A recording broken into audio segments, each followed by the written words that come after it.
3টি tips follow করলে কখনো অর্থনৈতিক সংকটে পড়বেন না। নাম্বার 1 হচ্ছে কখনো একটা ইনকামের উপর ডিপেন্ড করে বসে থাকবেন না।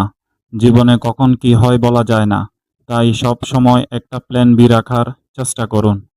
নাম্বার 2 হচ্ছে উপার্জন বাড়ার সাথে সাথে লাইফস্টাইলে চেঞ্জ আনার চেষ্টা করবেন। অর্থাৎ আমাদের হাতে ২টা টাকা আসার সাথে সাথে অথবা ইনকাম একটু বাড়ার সাথে সাথে আমরা লাইফস্টাইলে আমূল পরিবর্তন নিয়ে আসি।